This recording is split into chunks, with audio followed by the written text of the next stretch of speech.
इस वीडियो में हम आयुर्वेद के बहुत ही महत्वपूर्ण विषय द्रव्य गुण शास्त्र के अंतर्गत एकल द्रव्य औषधि गोजीवा की चर्चा करेंगे, जिसके अंतर्गत हम इस गोजीवा एकल द्रव्य का सामान्य परिचय, इस द्रव्य की वनस्पतिक संरचना, गुणधर्म, रोगों में प्रयोग होने वाली मात्रा और विशिष्ट प्रकार के औषधीय योगों के बारे में जानेंगे। तो गोजीवा से संबंधित इस पूरी जानकारी को अच्छे से जानने और समझने के लिए वीडियो को अंत तक जरूर देखिएगा। गोजीवा औषधीय द्रव्य की व्याख्या में सबसे पहला हेडिंग इसके सामान्य परिचय का लिखा है, जिसकी व्याख्या में गोजीवा के अलग अलग भाषाओं में वर्णित नाम लिखे गए हैं, जिसके अनुसार संस्कृत में इसे गोजीवा, खरपत्रा, दर्वीपत्रा कहा जाता है। हिंदी में इसे गाजवाम, मराठी, गुजराती और फारसी में इसे गावजबान कहा जाता है। अरबी भाषा में इसे लिसानुसौर या वृषजीवा कहा जाता है और लैटिन भाषा में इसे ओनोस्मा ब्रैक्टिएटम के नाम से लिखा गया है। संस्कृत में लिखे गए गोजीवा का अर्थ गाय की जीभ के समान खुरदरी होना है। खरपत्रा का अर्थ खुरदरी पत्तियों वाली औषधि होना है। दर्वीपत्रा का अर्थ कलछूल के सदृश अर्थात कड़छी के समान चौड़ा या गहरे पत्रों वाली होना है। इसके बाद अंत में गोजीवा की कुल का नाम लिखा गया है, जो कि बुरैगीनेसी कुल लिखी गई है। इसके बाद अगला हेडिंग गोजीवा के वनस्पतिक परिचय का लिखा है, जिसकी व्याख्या में लिखा है इसका छोटा शुप 15 इंच ऊंचा, दृढ़ तथा रोमश होता है। तो इस व्याख्या के अनुसार गोजीवा का शुप अर्थात छोटे आकार का पौधा होता है, जिसकी ऊंचाई 15 इंच तक होती है। यह पौधा रोमश अर्थात स्पर्श करने पर मुलायम प्रतीत होता है। इसके बाद अगला हेडिंग गोजीवा के पत्र का लिखा है, जिसकी व्याख्या में लिखा है मूलीय पत्र 6 इंच लंबे, 1 इंच चौड़े, सवृंत होते हैं। सकंदीय पत्र 2 इंच लंबे, 3/4 इंच चौड़े, लंब आग्र, ऊर्ध्व पृष्ठ पर रोमश होते हैं तथा रोमों के मूल गांठदार होते हैं, जिससे समूचा पृष्ठ गाय की जीभ के समान खुरदरी प्रतीत होता है। ऊपर के पत्र भालाकार और नीचे के लटवाकार भालाकार होते हैं। तो इस व्याख्या के अनुसार गोजीवा के जड़ के पास वाले पत्ते 6 इंच लंबे, 1 इंच चौड़े और वृंत के सहित होते हैं। स्कंदीय पत्तर अर्थात जड़ से दूर तने पे लगे हुए पत्ते 2 इंच लंबे, 1.25 इंच चौड़े, आगे से लंबे और स्पर्श करने पर मुलायम होते हैं। इन पत्तों पर लगे हुए रोमों के मूल गांठदार अर्थात दानेदार होते हैं, जिसके कारण से यह गोजीवा के पत्ते गाय की जीभ के समान खुरदरे होते हैं।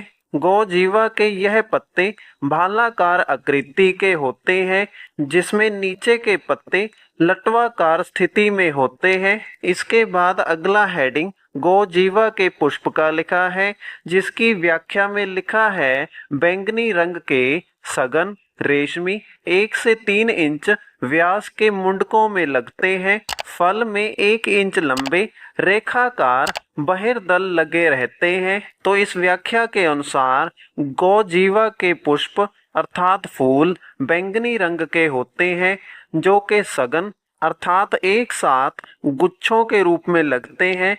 यह रेशमी अर्थात स्पर्श करने पर मुलायम होते हैं। यह फूल 1 से 3 इंच व्यास के होते हैं।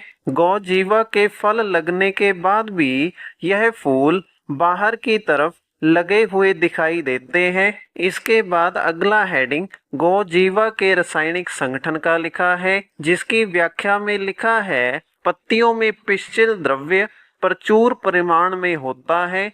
इसके अतिरिक्त सोडियम 91/2%, पोटाशियम 141/4%, कैल्शियम 27%, लौह 1% एवं मैग्नीशियम के लवण होते हैं। तो गोजीवा के इन लिखे गए रासायनिक संगठन का प्रयोग आधुनिक चिकित्सा शास्त्र में औषधि बनाने के लिए घटक द्रव्य के रूप में किया जाता है। इसके बाद अगला हेडिंग गोजीवा के गुण धर्म का लिखा है, जिसकी व्याख्या में गोजीवा के रस, गुण, वीर्य और विपाक के बारे में लिखा गया है। जिसकी व्याख्या के अनुसार गोजीवा रस में मधुर और तिक्त, गुण में लघु और स्निग्ध, वीर्य में शीत और विपाक में मधुर होती है। इसके बाद अगला हेडिंग गोजीवा के प्रभाव का लिखा है, जिसकी व्याख्या में लिखा है यह स्निग्ध, मधुर एवं शीत होने से वात पित्त शामक तथा कफ निसारक है। जिसका अर्थ ये है कि गोजीवा का औषधि के रूप में प्रयोग करने पर यह शरीर में जाकर पाचन होने के बाद वात और पित्त दोष को कम करके शांत करने का कार्य करती है और इसके साथ ही कफ दोष को धीरे धीरे शरीर से बाहर निकालने का कार्य करती है। इसके बाद अगला हेडिंग गोजीवा के प्रयोज्य अंग का लिखा है, जिसकी व्याख्या में गोजीवा के पत्र का नाम लिखा गया है।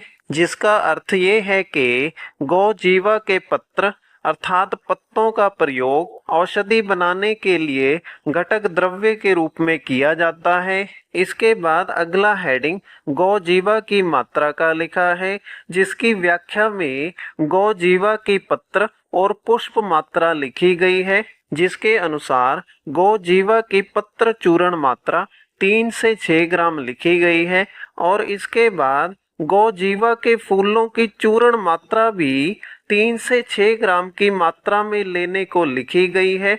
इसके बाद अगला हेडिंग गोजीवा के विशिष्ट योग का लिखा है, जिसकी व्याख्या में गोजीवा के प्रयोग से बनने वाली औषधियों के नाम लिखे गए हैं। तो इस प्रकार गोजीवा के विशिष्ट योग की व्याख्या में अर्क गाजवान, बनफशा आदि क्वाथ नामक औषधियों के नाम लिखे गए हैं। तो इसी के साथ हमारी इस वीडियो का विषय एकल द्रव्य औषधि गोजीवा का वर्णन यहीं पर समाप्त होता है। अगर आपको वीडियो अच्छा लगा तो वीडियो को लाइक और इसी प्रकार से आयुर्वेद से संबंधित निरंतर वीडियोस प्राप्त करने के लिए हमारे चैनल को सब्सक्राइब करें।